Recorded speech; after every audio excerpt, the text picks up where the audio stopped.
What up, everyone? You know who I am. I'm the Comic Outlaw, Jack Slater, the main man.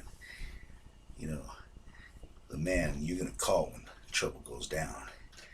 It's up to me. You gotta take control, if you know what I'm saying. But we're doing an Outlaws Corner, and this one's gonna be a little shorter due to issues, loading stuff into YouTube. But I'm still gonna give my opinion because it's my show, and we're talking about Ghostbusters Afterlife. Now, since this preview is only like 2 minutes and some change long, it's not there's not that much to explain. And I'd go watch it right now. Pause. Watch, because I'm going to spoil everything. Okay, I'm going to dump the whole story right now. I'm going to spill the whole soup. So, if you don't want to cry about it, pause, see it, come back. I'll be waiting for you.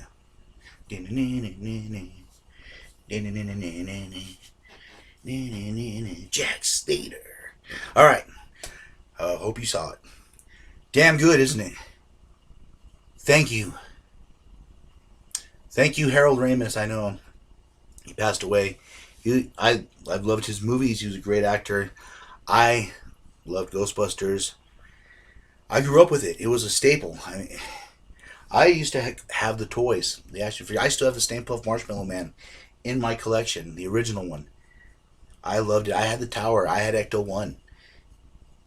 It was cool.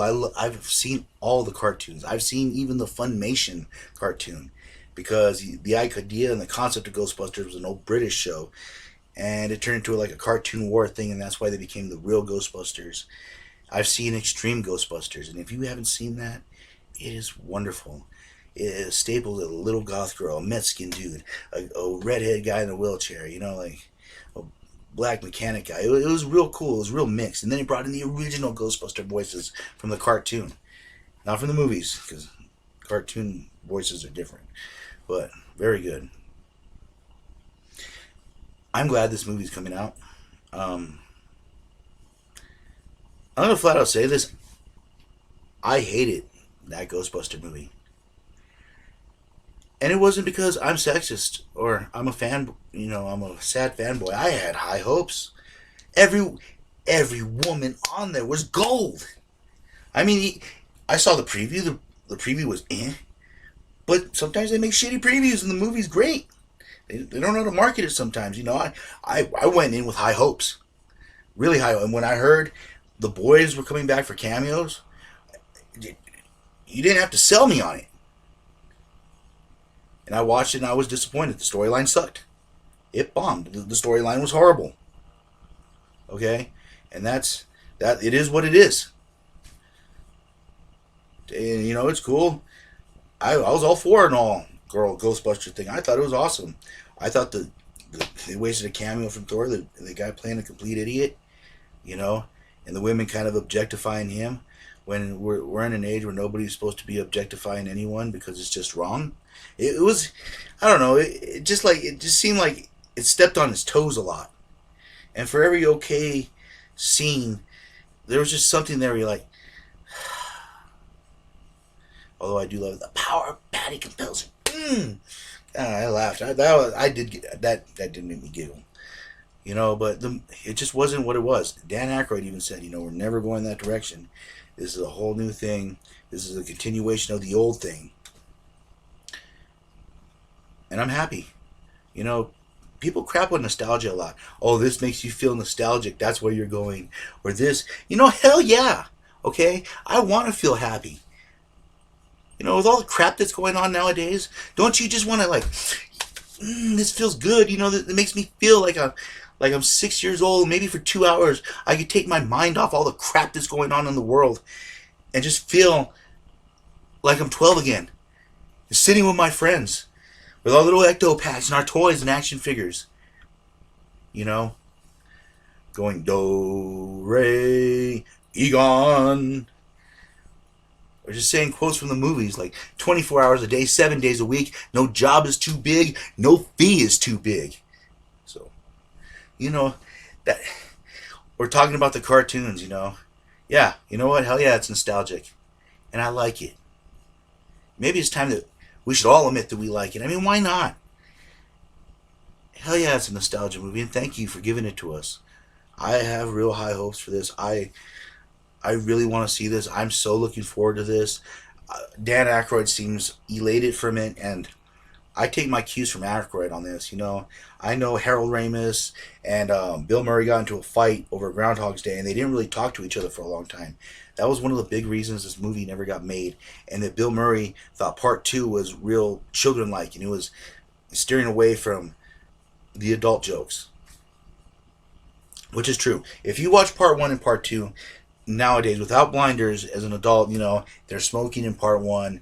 The themes are a little more adult. A ghost comes and decides to give Ray a little decides to use Ray for a midnight snack in certain places. She decided to take his Ecto-1 for a test drive. Mm-hmm. But yeah, and then part two was a little more children-like, a little more cartoony. They stopped smoking.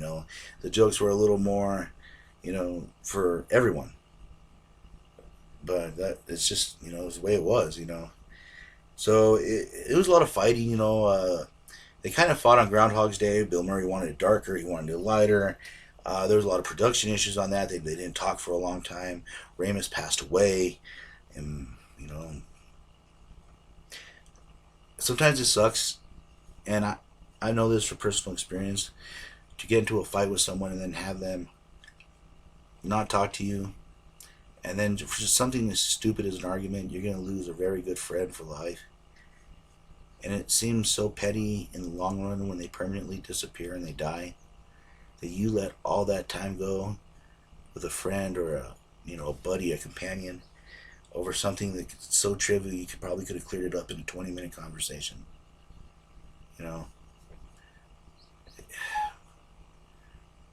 Sometimes you have to forgive, not for sake of anyone else but your own. Because true friends are real hard to find. Like good friends. And you shouldn't let them go over something petty. But anyways, that's my lesson for today.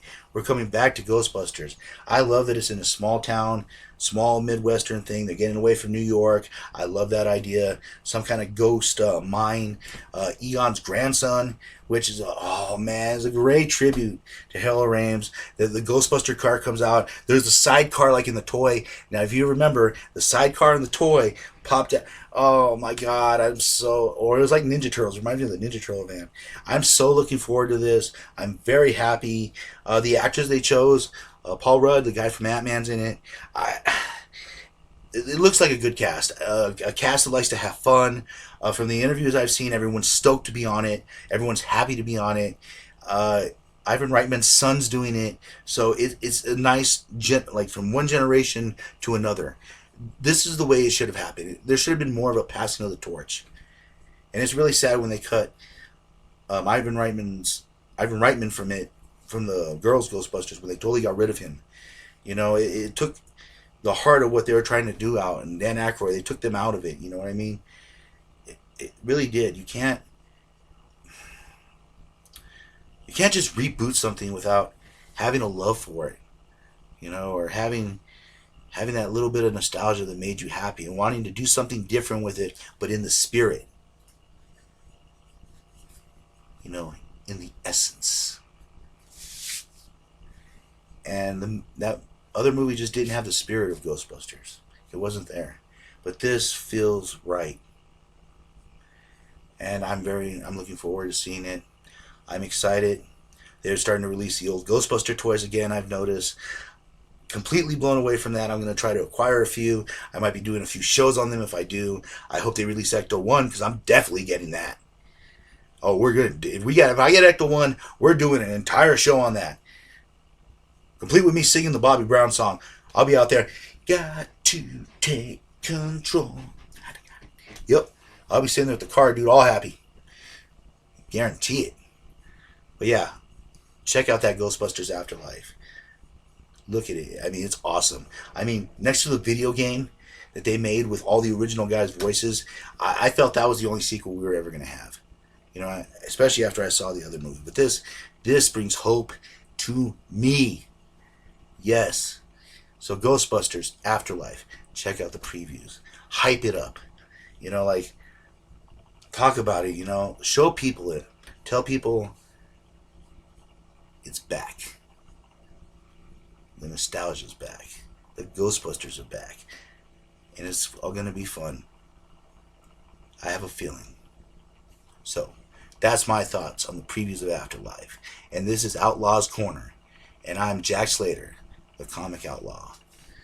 And I'll catch you on the flip side.